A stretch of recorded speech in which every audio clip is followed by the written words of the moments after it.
clear. It says, you must treat the stranger in your land with respect, because you also once were strangers. So that's our mandate. So if we're doing it and we are and our government are not clamping down on it, God sees it and God's not happy.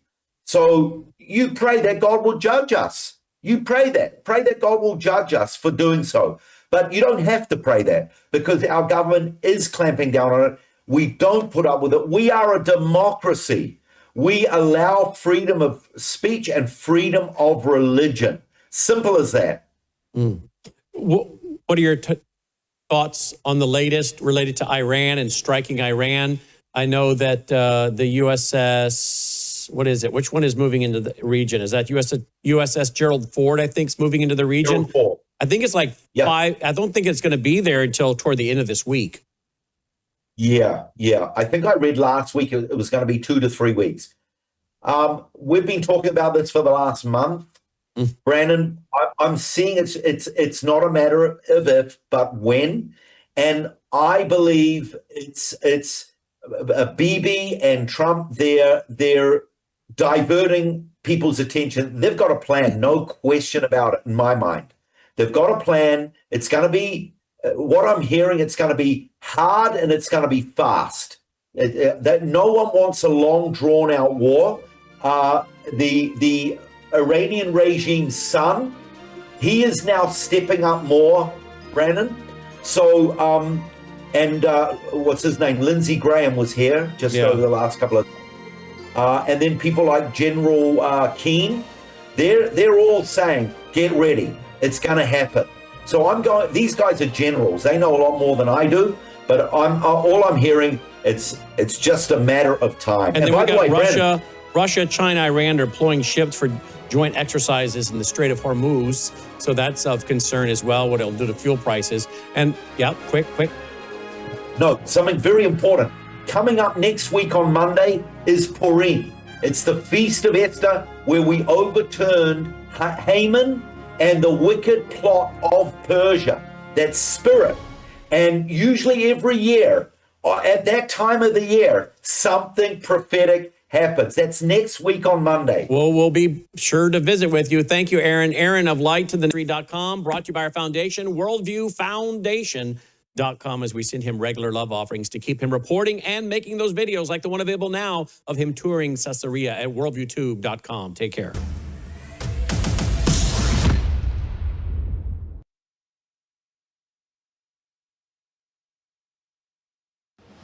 Colonel Rob Maness has a lifelong record of providing dedicated service to this nation. Having worked his way up from the enlisted ranks to full colonel, he served our country for more than 32 years. He has served as a bomber squadron commander, bomb disposal technician, Joint Chiefs of Staff Operations Officer, assisted the National Security Team with the campaign plan for the global war on terrorism. He authored the first theater nuclear war plan and served as the Vice Commander of America's largest airborne intelligence wing. Colonel Rob Maness is a true American hero.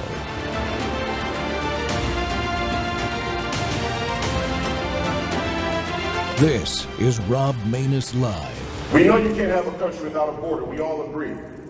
We know you can't have a border being $36 trillion in debt and taking on another trillion every 100 days.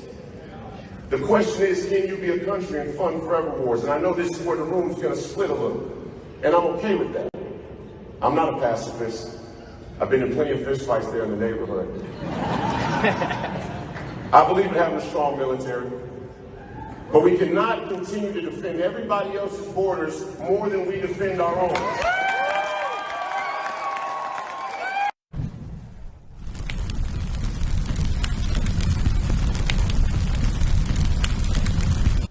Ladies and gentlemen, good afternoon and welcome to the Rob Maness Show. We're live on this Training Tuesday and we're talking winning Minnesota for Americans and beyond. America is at a breaking point. Our national debt has exploded past $38.6 trillion now and keeps climbing by billions every single day. We're still bleeding treasure into endless foreign wars while fighting to completely secure our border against the narco-terrorist cartels and foreign adversaries. not to mention continued trickle of illegals.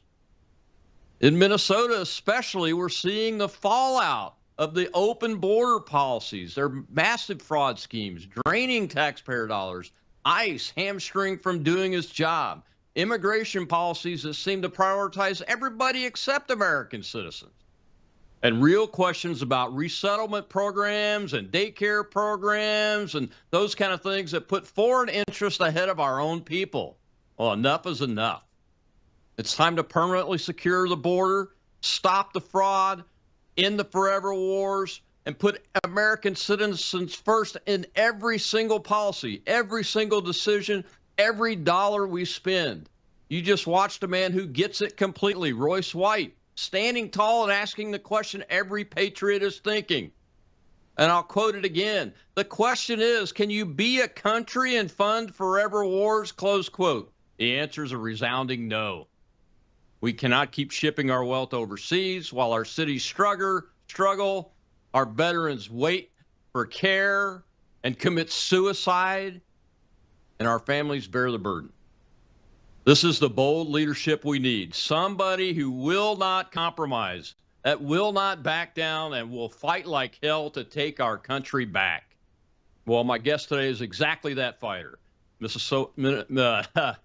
Minnesota U.S. Senate candidate Royce White. Royce is a champion professional basketball player and an MMA fighter. Born in 1991, he was named Minnesota Mr. Basketball. He starred at Iowa State University. My grandsons are going to love that. And was selected 16th overall by the Houston Rockets in the 2012 NBA draft. Mr. White's also active in advocacy issues, but he firmly entered the political arena by running for office first in 2024, where he won the Republican nomination for U.S. Senate in Minnesota. And now he's running again in 2026 with courage and determination to win for us. Royce, welcome to the show, sir. It's been a long time coming. I've wanted to get you on the first time you ran for Senate, since we share running for U.S. Senate races as outsiders and on a lot of the same policies. Welcome. Thank you, sir. Thank you for having me. I appreciate the time. Well, I appreciate Thank you for a great intro. That intro is amazing. Thank you. I got to clip that. I got to use that. Yeah, clip it. When I post this thing after the post-production, it'll be downloadable too on X. So just take it all. Thank you. If you want, because I support your run. I support you doing it again too. I did that once a year apart. It's hard. But it's worth doing, especially if you have an opportunity to win. And you won the nomination last time, sir. So let's take this head on. Over $38.6 trillion in debt. Now, the clip I showed was from your 2024 race. We were only at $36 trillion in debt. All right. How did we get here, and what role does the Fed play in that? Well, I'd say we got here by reckless leadership, reckless, feckless, corrupt leaders. The inflection point was, well, the start of it's 1913 and the inception of the Fed in and of itself, just the way that fractional reserve banking works, not only here but all around the world. And that sort of led us up to this modern monetary theory, which is the ultimate pipe dream of Karl Marx. We'll talk about that in a moment. But the inflection point for us in recent history is the 2009 housing collapse and financial crisis, where we bailed out the bad guys. We essentially said that business is more important than the betterment of the American people, than the working class, which is the ultimate, corruption and betrayal of everything that is American. I mean, if your American working class and middle class can't, reap the benefits of their hard-earned dollars, of the sweat equity they put into this economy and this country, then we've lost all sense of direction. But not only did we bail out the bad guys, we continue to bail them out to the tune of what is now a $38 trillion debt, and it's indicative of a crisis. I say, we live in a reverse vassal empire. In a vassal state, a vassal empire, historically, the little kingdom, the little village pays the bigger kingdom for military protection. And, if you ever have a problem with a neighboring village or tribe or whatever the case may be, you can call on us for military aid and we'll come and help. We have a reverse vassal empire. We pay everybody else to protect them. And people always ask me, well, why would we do that? Who would go down to the most dangerous nightclub or bar in their respective city or town and pay to be a bouncer, pay the establishment? Well, you would only do that if you're moving drugs or some other type of vested interest out the back door. And you wanted to keep a close eye on the enterprise. And that's what we've done. I mean, we literally pay to protect everybody else. Why do we do it? We do it so that the government can extract the wealth from the working class and middle class and make us debt and wage slaves. And that's exactly what's happened up until now. Yeah, it's both sad and infuriating, man.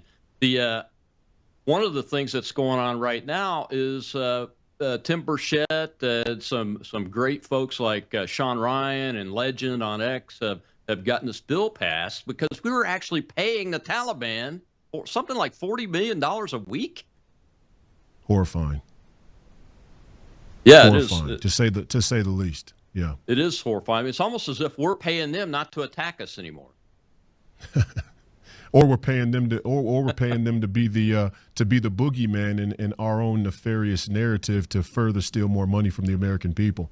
And we'll be going back into Afghanistan there in the future at some point in time if the watchmen aren't vigilant and continue to sound the alarm on the scam. It's a scam of biblical proportion. This is where I say that a lot of conservatives have given over to a cultural philosophy of Marxism, maybe without even understanding it. It's because if you socialize the risk of your society, you effectively are a socialist society. Doesn't matter how much. The fundamental of our economic and monetary policy is a socialist, a proto-socialist and communist economic system. And so, again, if you socialize the risk, you're a communist society. If you socialize, if you socialize your defense, if you trade your freedom for the security, false security, by the way, the false security of a socialist economic system, you end up paying your enemies and telling all of your countrymen and women that they have to give you more of their money in order to be safe. It's brazen is what it is. It's part of the reason why I ran. So once you understand it, once you see it, you can't unsee it. Yeah, it's like the endless war policy. You know, first time I ran was in 2013, 2014 for U.S. Senate. And we were talking about ending that policy of constantly keeping U.S. forces in combat zones. And the pushback against that from the Republican Party establishment was tremendous, and it continues to be that today. I mean, I thought that President Trump would be able to cut the funding off to Ukraine as much as possible and then get that war stopped by basically eliminating their ability over there to continue the conflict and continue to get their people killed, and hundreds of thousands of them, even though Russia shows no signs of backing down or losing. They don't show any signs of being able to roll across Europe either, like the establishment people want to talk about. But they also show no signs of stopping because they just outnumber and have out-resourced the Ukrainians.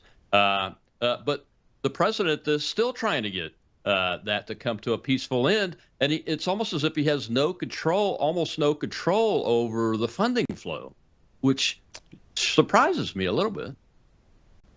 Does it?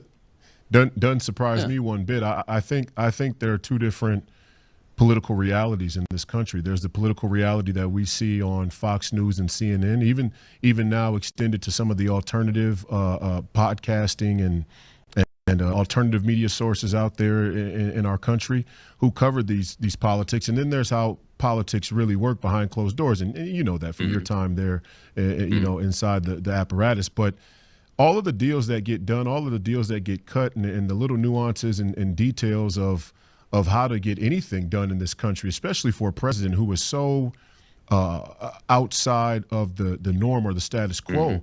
I don't think your average American citizen has any real understanding of the immense pressure President Trump is under to stay alive, to stay to color within the lines to where he could get anything done. He's probably being threatened by some of his own people. That wouldn't surprise me one bit.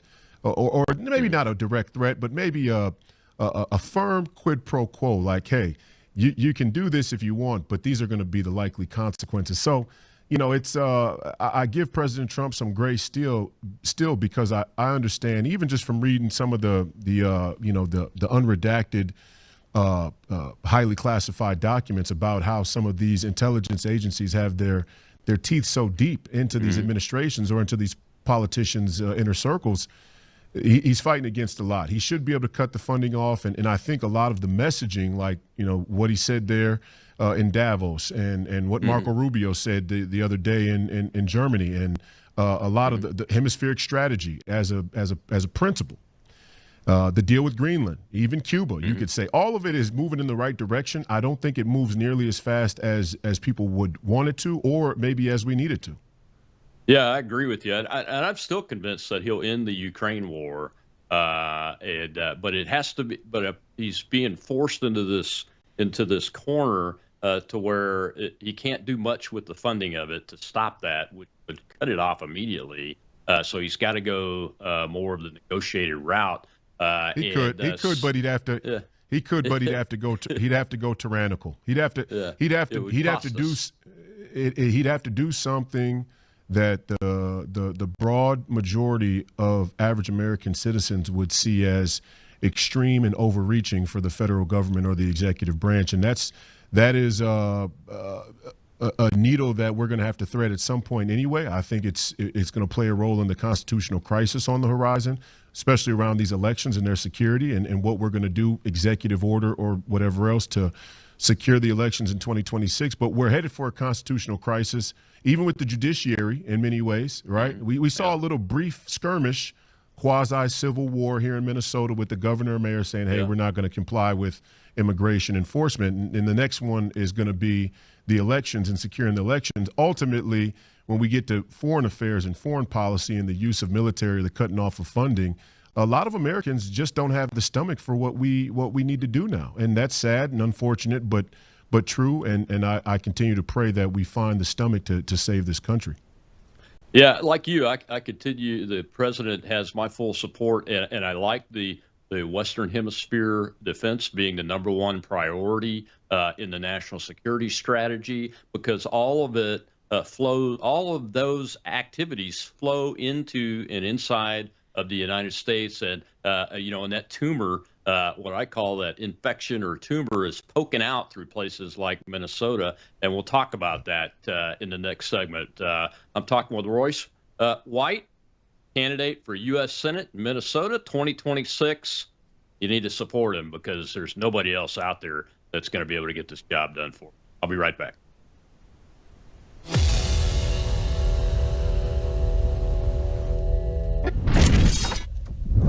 You woke up with a sore throat and a low-grade fever. You know you are getting sick, so here's your choices. You can get sicker and miss work.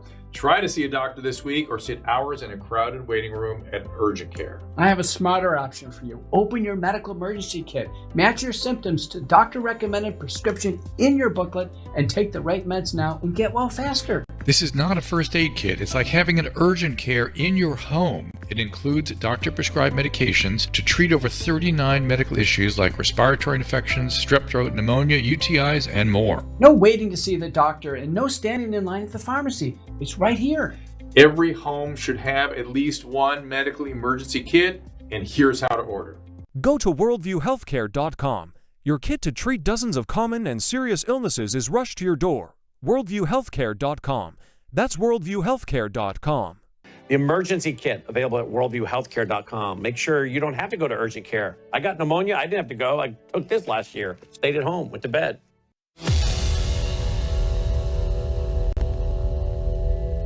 If your starting premise is, we should be the only country in the world, the entire world, with no border, it is a non-starter. Okay, so let's push those people to the side. The people on the left who say there's no such thing as illegal on stolen land, we're pushing you off to the side. You're batshit crazy, ridiculous, political ideologues who aren't interested in solutions. You're interested in using every single political controversy as a proxy for your ulterior motives and agenda. That's who you are. You get to go in the bucket way over there. Let's talk to the people who actually believe that deportations of illegal immigrants should take place. They just have a problem with the manner and method which they are carried out. Okay. If part of your problem with the method is that ICE has to target communities with a heavy concentration of brown people, which is usually or are usually also communities with heavy concentrations of other minorities or colored people, or let's say, just to put it frankly, black people. You should have a problem with your Democrat politicians that made your black and brown communities sanctuary cities and invited all of these people to come and live there. Your problem is with them. It's not with ICE. It's not with President Trump. It's not with the Republican Party. Your problem is with the Democrat politicians, the Democrat Party that made this issue a proxy for the entire political divide and invited illegal immigrants to come live in your neighborhood. Living in your neighborhood, folks. Welcome back to the Rob Maness Show. It's Training Tuesday, and my guest today is that man, Royce White, a U.S. Senate candidate in Minnesota here in 2026. He's the Republican nominee for U.S. Senate in 2024 from the very same state. He lives it. He grew up in Minnesota. His life is all about Minnesota and how and where he grew up and the family he has and who he grew up with. And he's put everything into it, everything. And he's sacrificing again by putting himself on the line to run for this Republican nomination one more time in the midst of an explosion of what I call a low-level insurgency is what we've been witnessing. It's kind of tamped down a little bit since Tom Homan came in over the past few weeks, but it's an insurgency in my mind based on what we're seeing with the organization, the funding, and the communications and command and control amongst these activists. Royce, welcome back. You had a phrase that not one step back when talking about this issue of illegals in this country. Why do you have that position? You have to be being called a racist and a bigot like I get when I say we got to deport every single one of them. They're all criminals, even for just being here illegally. Yo, amen to that. I mean, it's fairly simple.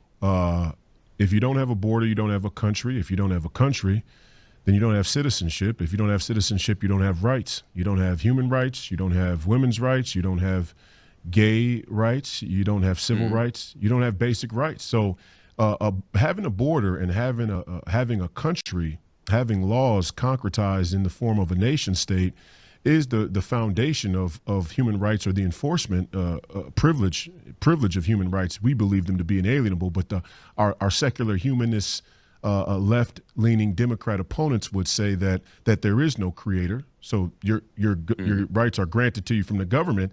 Even if you want to take that approach, the privilege of rights can only be enforced if you actually have a country to begin with. So, I mean, I think the premise is so basic, I don't even understand what the argument is. I do understand what the argument is. The immigration argument has become a proxy battle for all the other failed identity politics. First it was BLM, then it was the feminist Me Too movement, then they tried to throw all their chips into the transgender mania, and when all of those failed or lost momentum, the last stop is there's no such thing as illegal and stolen land, and America is the problem. In fact, we had a University of Minnesota professor here, Native American woman, University of Minnesota professor, publicly say that she hopes everybody supports the dismantling of the United States of America. She wants to dismantle the United States of America and the heteropatriarchy. So straight men who believe in having a country are the enemy. Quiet part out loud. Yeah, and that dives right into the Christian foundation of the country, of the government, what our culture stands for. I mean, it doesn't matter whether you're a Christian or not. The founding culture of the United States is one that we've tried to carry forward and that instill in people that came here as immigrants. And those that love the country embrace that and assimilate into that culture. But what we're seeing as this viral infection on the thinking on the left in this country is what that professor said. We want to dismantle the United States of America because its government is oppressive. It's white supremacist in some cases. Right. You're probably called a white supremacist, like Larry Elder was when he ran for governor in California. You know, they're a little more shy to do it to me. I'm a little bit more hostile, and I have a tendency to get physical when things go to that place. So, yeah, and you know what? I don't blame you. Larry's a nice man. Larry is a kind and decent-hearted man. Yeah, me not so much. Nice I'm not so nice. I'm not so nice. So, but it's shocking to hear those kind of things come out of someone's mouth that's part of the system that's supposed to be a leader and set an example and is teaching our young people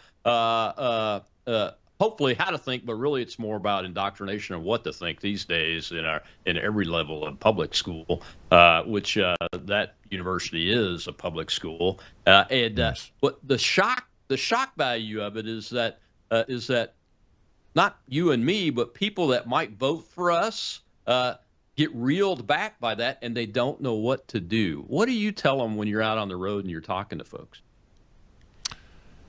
I tell them to hold the line. I've been saying in this campaign season, we're not far right, we're not extreme right, we're not the fringe right, we're not alt right, we're not ultra right fascists or racists or Nazis. We're just right. We're just right, and we have to hold that line.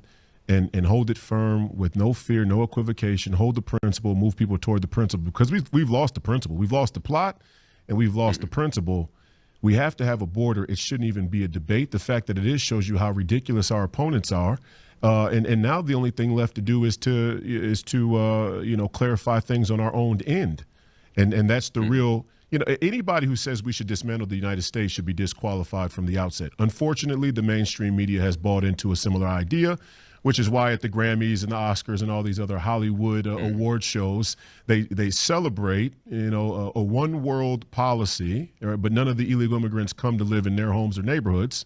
So we know they're ridiculous. The real problem, as you alluded to earlier, with conservatives who push back against President Trump's policy, some of his policies, the real problem is we have our own identity politics on the right. And the number one identity politic on the right is Israel. 1,000% with no equivocations. Israel is the identity politics of the right. We saw that every once in a while. We see it comes out in the clear. I think Ted Cruz said some things not too long ago. And respectfully, it's not even so much about Israel or Jewish people or even our strategic relationship.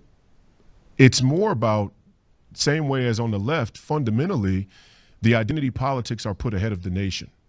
Well, part of our Christian identity in this country is that, and for many, Israel's politics are more important than America's. And it's not conjecture. It's not my opinion. It's a fact, at least statistically speaking. It's a fact that with the Satanists on our doorstep, even worse, in our homes, in our bedrooms, in our children's bedrooms, it would appear from certain recent revelations, with the Satanists in our children's bedrooms, 33 million Christians still didn't cast a vote in the 2024 election.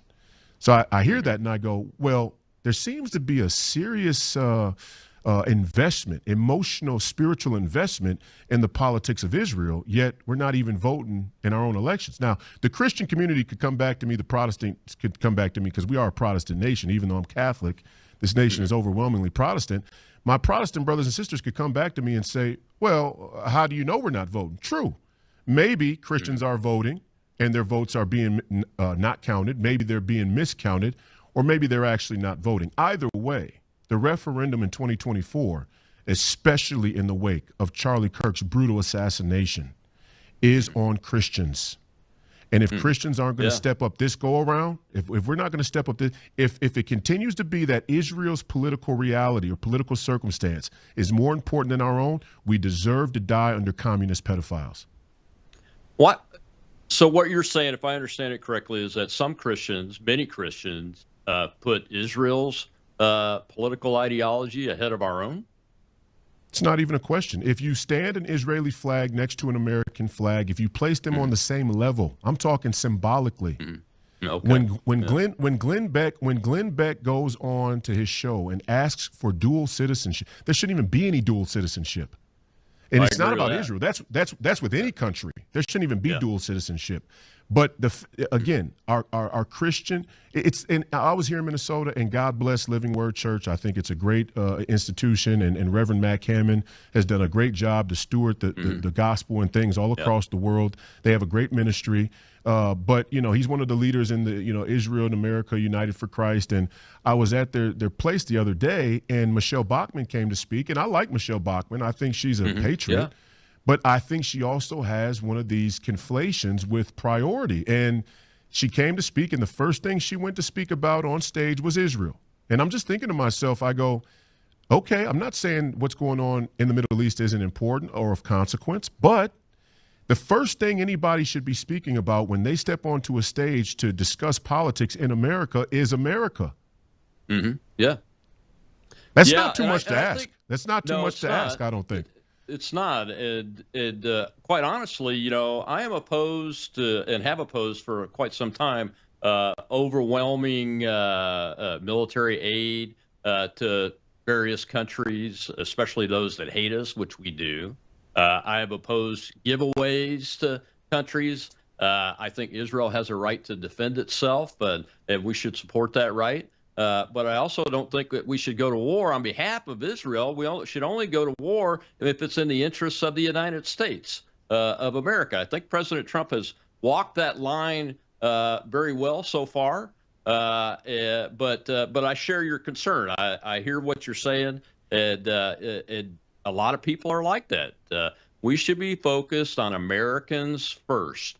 That's why the president's getting pushed back for his national security strategy. I think Secretary Rubio, like you said, did a great job on that over the week over in Munich, where even our leftist politicians were there trying to stir up stuff. And our allies need to understand that they're not our vassals. We're not their vassals. They've got to shoulder their own responsibilities in defense of themselves. Well, yeah, that was supposed to be the said goal of the post-World War II democratic liberal order, right? Is that we were going to take freedom and democracy all around the world by peace through strength and make countries self-determining.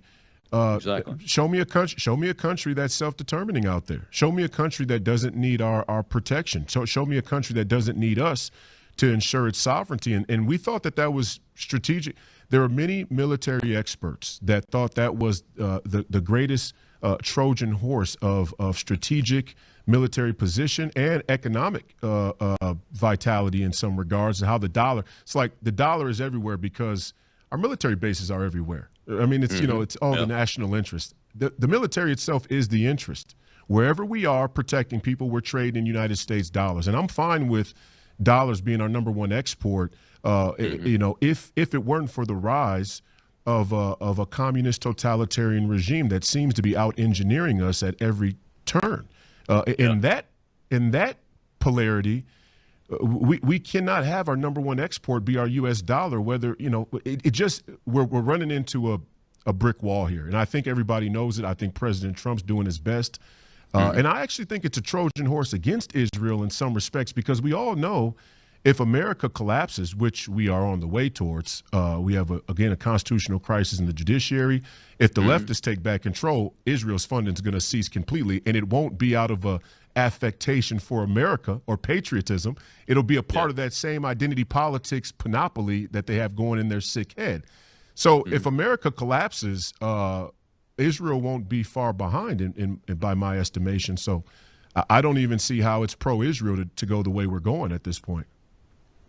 That's a great point. And like Dwight Eisenhower said, he was the first commander of NATO as a Supreme Allied Commander of Europe under NATO. He said, if we're still here 10 years from now, then the alliance has failed, because we should have been home after the rebuild so folks could defend themselves. We got to take another break, Royce. When we come back, I want to talk about Michelle, your opponent in this primary, because the rhinos are at it again, just like they always are. We'll be right back with Royce White.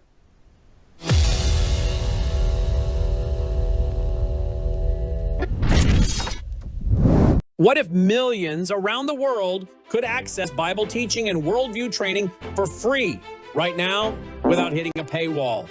That's exactly what happens every day at worldviewtube.com because of the Worldview Weekend Foundation. We don't lock our live stream behind PayPal. We don't restrict our content to members only. Instead, the Worldview Weekend Foundation helps cover the cost of delivering free educational and ministry programming to people across the nation and around the world.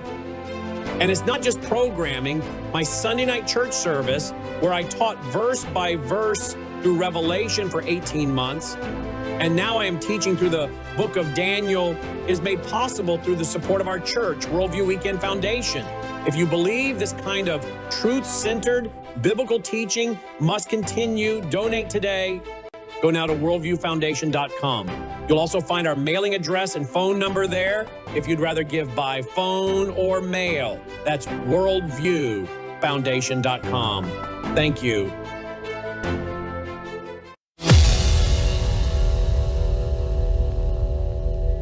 President Donald Trump is making a special announcement, and all signs point to the obvious. He's announcing he's going to run for president in 2024. In the last week, however, a growing number of people once on his side are now saying maybe not this time. I spoke to two of those voices in Michelle Tafoya and Amy Koch. Michelle Tafoya became a household name from the sideline, calling games, until early this year when she got off the sidelines and into politics. She had a brief stint with Republican Kendall Qualls' campaign for Minnesota governor, and then 5 days ago, she wrote an open letter to Donald Trump on her Substack account saying, please don't run for president again. I think people know that if Trump does throw his hat in the ring, as he's expected to do, that chaos is back. And we've had enough. I mean, people are exhausted. Why is Tafoya going so far as to say, don't run, Trump? There are so many things going on that people want some leadership without that kind of baggage, without that kind of tumult. I hear it a lot from people I know who voted for Trump, who just don't want to see him back now. They want something a little closer to normal. I think people want sanity. I think people want to breathe normally again. I think people see the writing on the wall. And this just isn't Tafoya. 3 days ago on Fox, a tweet about calls for Trump to delay his announcement. The Hill published a story saying the party is worried that Trump announcing will backfire. Then the Trump-backed Lieutenant Governor of Virginia came out and said Trump in 2024 is a liability to the Republican mission. He won in 2016. He was new. He was fresh. Back stateside, longtime Republican Amy Koch had this to say of Trump's seemingly inevitable announcement to run. I bet you 80% of Republicans think, don't do this. And her reason? He's a reason they are losing, she thinks. I think what Republicans have to look deep at is we basically had 4 elections with Trump on the ballot. And don't kid yourself, he was a big part of this ballot, and he's 1 for 4. So agree with the sentiments of these Republicans or not, but the call is out there now, no matter what the former president decides to do. Look, I don't know what he's going to announce. I don't know what happens, but I do think now that people know his playbook and they know his game plan, they're going to be much more prepared to deal with him. Will he fizzle out? Not quietly. We know that. Welcome back to the Rob Maness Show. It's Training Tuesday, and there's a little training for you, ladies and gentlemen. Right there, that's Michelle Tafoya. She has entered this race for U.S. Senate for the Republican nomination in Minnesota against our guest today, Royce White. And Royce is my guest. As I said, welcome back, Royce. Let's talk about Tafoya's candidacy, as if that video clip doesn't just speak for itself. I got lucky and lucked out. I don't get invited to anything, and somebody invited me to the 2022 announcement at Mar-a-Lago. It was the only time I've ever been there up to that point. And I was thrilled to be there, but there were all in the 6 front rows. There were a lot of Republican National Committee people, and I couldn't tell whether they were excited or just nonplussed. And I think Michelle represents the nonplussed people. Why on earth does she think she can win in Minnesota? Oh, well, that's an easy answer. The Minnesota is afflicted with cultural Minnesotanite sentiment, and it's deep within our political culture as well. There's a thing in Minnesota called Jonte culture. People can look this up. It's an old sort of cultural, social philosophy from old Scandinavia, not the better of our Scandinavian heritage. My grandmother's Norwegian, by the way. One of my grandmothers was first-generation immigrant from Norway. But the Jante culture was something like a repudiation of individualism for the utility of collectivism during harsh winters and dangerous tribal warfare. It's like, don't be different. Don't think you're better than the group. Don't say anything controversial, even if it's right.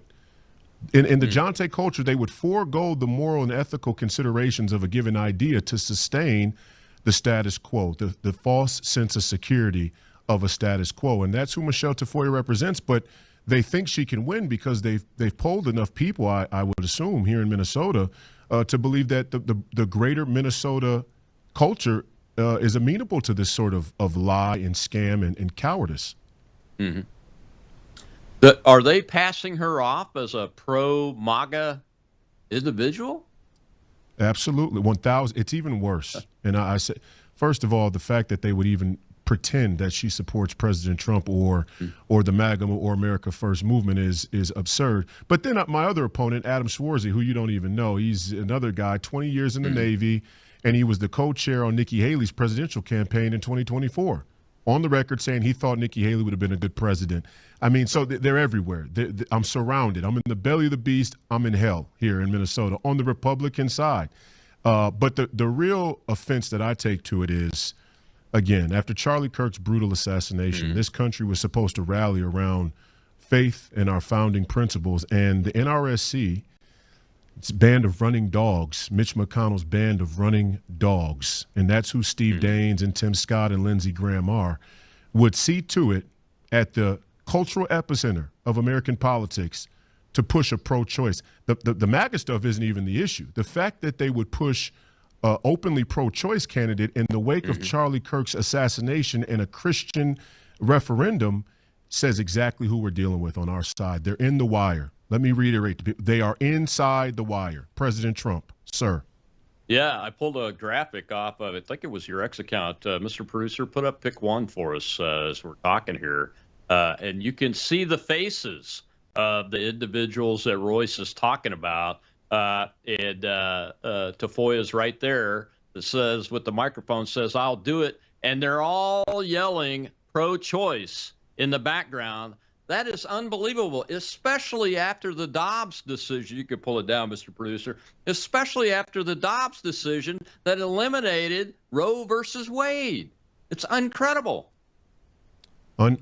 Unprecedented. I mean, we knew that the Rhino establishment was bad, and we could tell that they're slow walking the SAVE Act. Now, I think with the SAVE Act, we do have to remove the digital ID. So there's some things that need to be cleaned up in the SAVE Act, but I don't think the apprehension to pass the SAVE Act for the Republican Senate has anything to do with its digital ID. I'm just going to say that. But, you know, they're slow walking the SAVE Act. I mean, look at the tariff situation. Another prime example of people who are traitors to this country. You know, you want to side with the Canadians not getting extra tax while they give, our North American hemisphere to our national mortal enemy, the CCP. They cozy up with the CCP. These people are traitors. And they recruited Michelle. That's my point. They recruited her. They hand-selected her. The first day she launched her campaign, Tim Scott endorsed her, and the NRSC has not stopped promoting her since.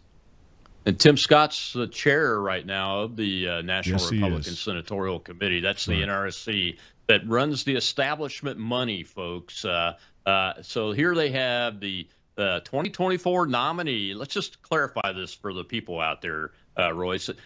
We have the 2024 winning Republican nominee that with the experience needed to win a political campaign at this level, already proven, and the NRSC chooses to run a pro-choice liberal woman for the Republican nomination. After all that we've been through, it makes absolutely no sense. I think that the people that say the establishment Republicans just like to lose may be onto something. Yeah, they're the Washington Generals. No, it's not that it does make perfect sense when you actually think about it. It doesn't make sense to us, but it makes sense for them. They get paid handsomely to be the controlled opposition. People got to remember the conservatives have had the House and the Senate in this country just as many times as the liberals over the last 30 years, and they've served the same interest, the same broader interest. This is what we have come to describe as the American uniparty, the permanent political class. And, you know, they're brave. Now they're getting brazen.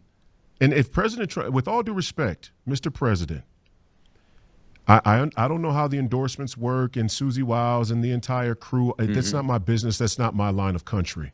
My line of country is the great state, 32nd state of the Union, Minnesota, and fighting for this state to be saved from the insanity. However, if President Trump does not recognize quick that we are approaching a point of no return, and on the other side of 2026's midterms, if we do not start to clean house of some of these rhino people, we are going to lose this country for a very long time. Now, the American spirit longs for freedom and it longs for the truth, so we will revolt eventually if any of us are still left alive. But we're going to lose this country for a very long time. And Michelle Tafoya, and I'm not saying this because it's my race, Michelle Tafoya being recruited by the NRSC is a herald of the duplicitousness and disloyalty and treason of this country from within the Republican Party.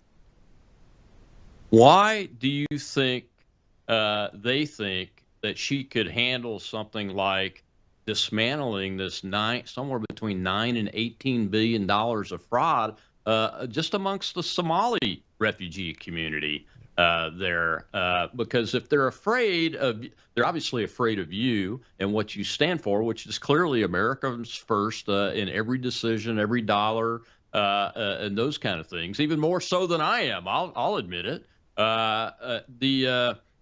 They're afraid of you, but we have to get a handle on some of these issues that are coming out of Minnesota, the Somali fraud being really at the highest top of that list, to be quite honest with you, right? And then the illegals after that, or right there parallel with it. Why do they think she could handle that? Minnesota Nice is not going to cut it. They don't think she can handle it. That's the whole point. The point is, if you're a sideline reporter in the NFL, the woke NFL for 30-plus years, you don't have that type of career unless you say absolutely nothing controversial. That's how you have a 30-year career in professional sports in this day and age. And they don't think that, first of all, the state fraud is going to be a governor issue, not a U.S. senator issue. So that'll be more Mike Lindell's, department when he wins. And I'm fully in support of Mike Lindell being the candidate. And they're running two establishment Republicans against him as well, Kendall Qualls, Lisa DeMuth. Same money, same people who are backing Michelle Tafoya.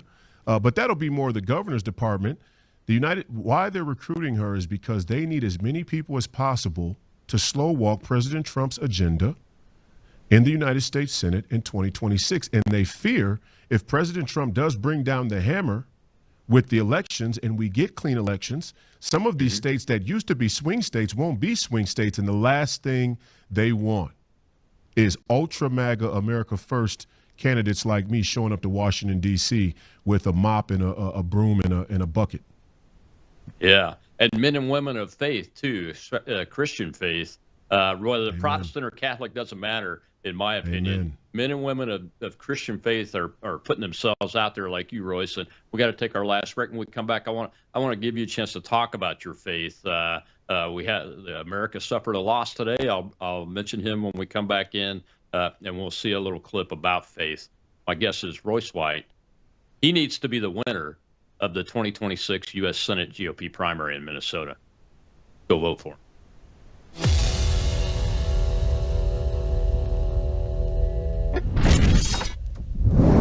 News is moving faster than ever, and so are we. Worldview Tube brings you 24/7 live stream coverage and now real-time alerts when it matters most. Once you have the Worldview Tube app installed, exit the app and navigate your way to Settings. In Settings, locate the tab labeled Notifications. Select the Notifications tab. Scroll down until you locate the Worldview Tube app icon. Select the tab, and here you can turn on and customize your notification experience for the Worldview Tube app. News doesn't wait, and neither should you. Turn on push notifications to stay informed. Every headline as it happens.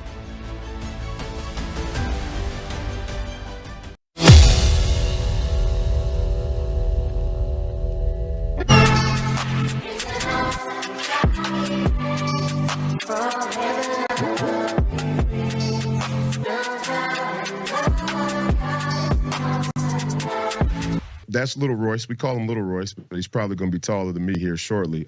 He's my oldest son. Look, everybody doesn't have to believe in Christ. My faith and Scripture tells me that many people will doubt, and that's fine. That's part of the journey. In the end, every knee will bow, every tongue will confess. But what we're not going to do is hide. We're done hiding. We're done taking a back step. I'm not afraid. My son's not afraid. And that's what faith is really all about.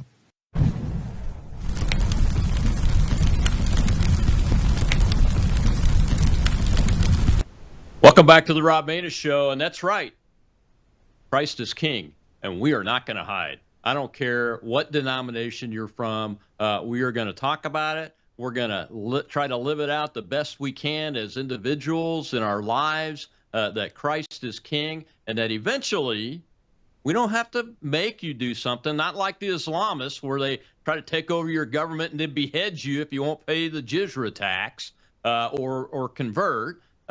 We don't have to be like that, because we know that Jesus Christ is king. He's Lord and Savior. He was sent here for you. You can make your own decision, and he gives you the freedom to do that. But eventually, every knee will bow. My guest today is Royce White, U.S. Senate candidate for the 2026 GOP nomination in Minnesota. He was the 2024 nominee. He's an experienced candidate. He understands what message he's on. He understands how to deliver that message, and he has an understanding that the electorate in Minnesota, if reached, will vote for his candidacy, and he has the faith to do that. Royce, we lost an American today. The Reverend Jesse Jackson passed away at age 84, and I don't think politically there's anything I ever agreed with Reverend Jackson on, but I did get to protect him on Secret Service detail when I was detached to the Secret Service in his presidential run,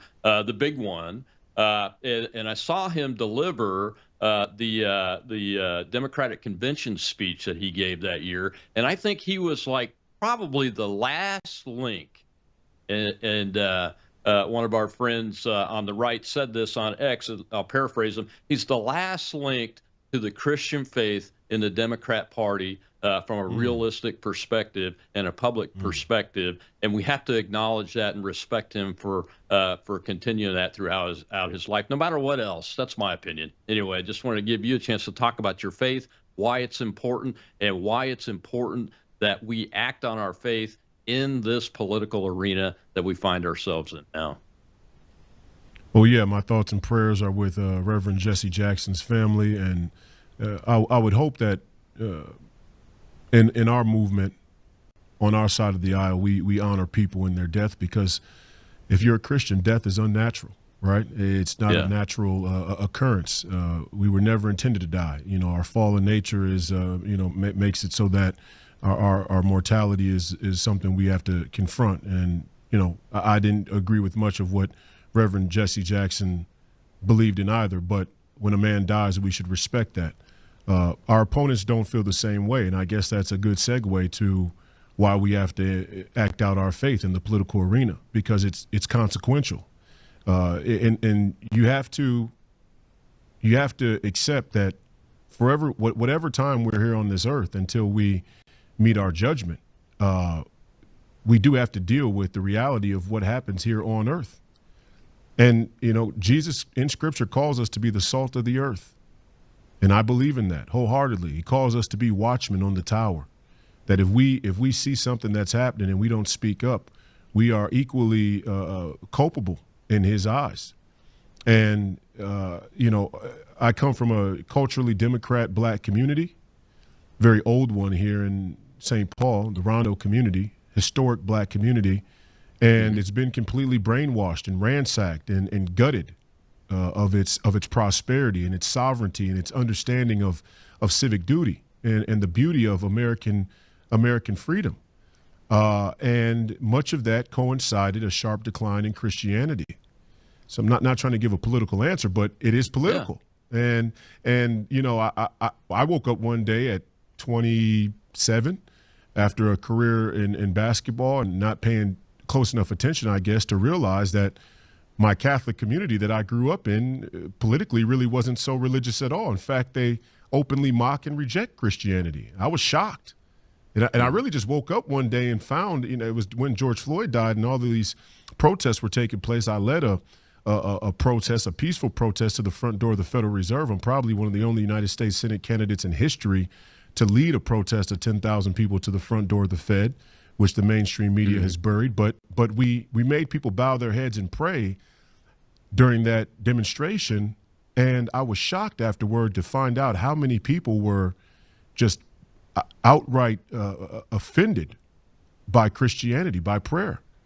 And then I started to notice it all over. Another thing that if you once you see it, it can't be unseen. So, Christ is king, and if we think we can have a secular humanist society, a secular humanist political culture that's going to hold any morality or ethics, we've already proven that's not possible. The entire post-World War II Democrat liberal order was based upon secular humanism, and it hasn't worked.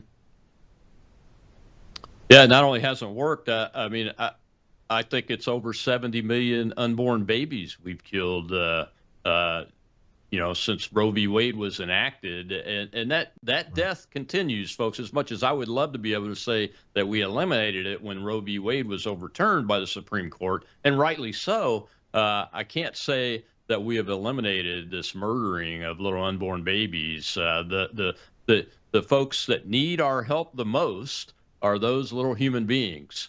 As God says, he who cares for the least of these is going to see the kingdom of heaven. And don't quote me on that. I'm paraphrasing what I know as a truth, not a scripture, folks, because I am not a scripture quoter. I just try to speak the truth as I've learned it in my Christian life growing up. And one of the things that's always bothered me, and I spent 30 plus years in the military, so there's a few things we didn't really talk about in the military back then. And number one was we don't do partisan politics in the United States Armed Forces. And a lot of people would teach folks, keep your religion out of it too. But you know what?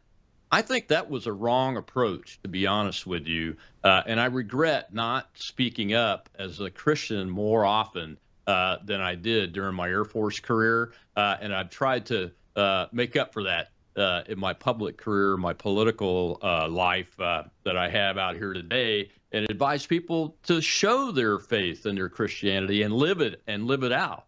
And I think that's what you're doing. That's what I did when I ran for U.S. Senate myself, and continue to do to this day.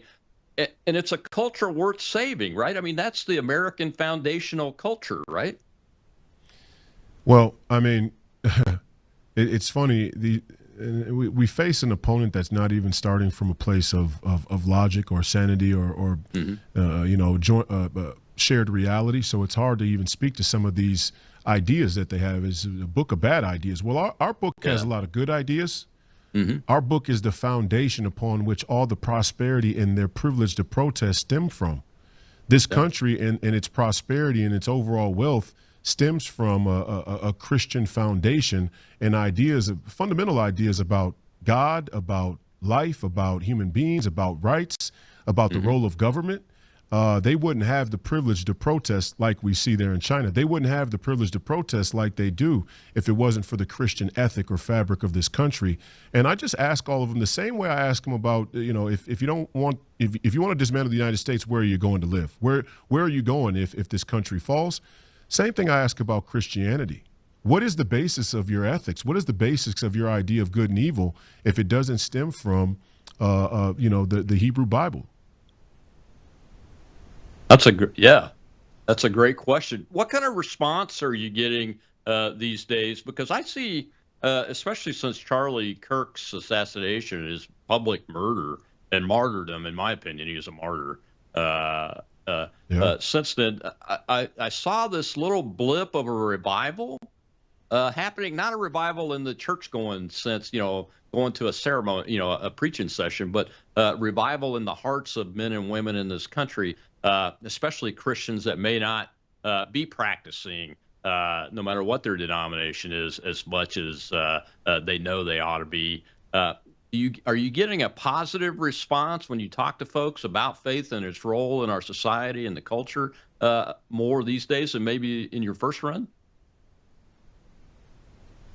I think even from my run back in 2022 when I ran for Congress, I started off my convention speech to be endorsed by the Republican Party and CD5 by asking, are we the party of God? And the room was split right down the middle. In a Republican convention endorsing convention.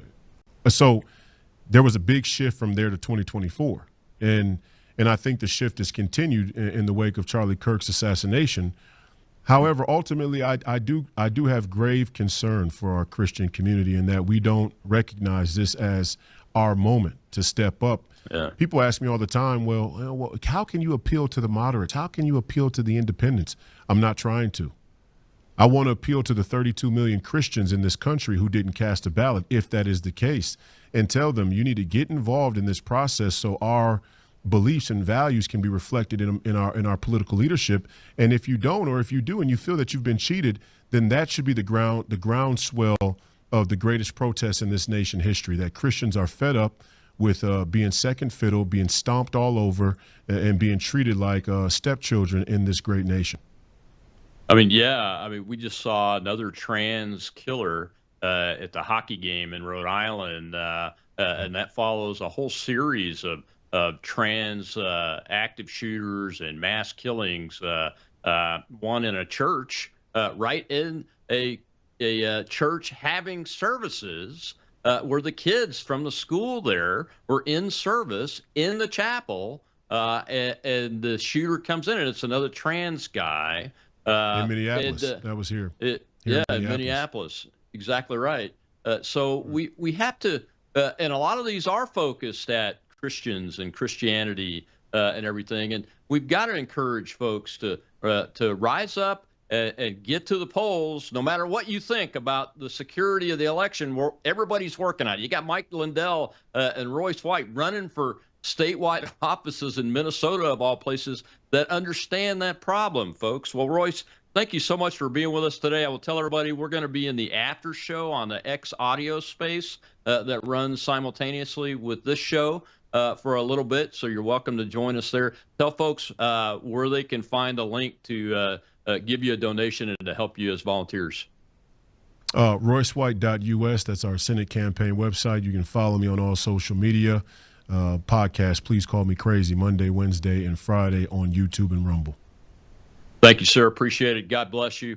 Keep up the fight. We support you 100%. Tomorrow, the Blaze is Steve Baker will be with me, and we're talking about his recent article on the guy that was arrested as the January 6th pipe bomber. This story keeps getting more and more fuzzy when it ought to be getting clearer, and it's way past time for that to be happening. I look forward to interviewing Steve tomorrow. We'll see you then on Whistleblower Wednesday.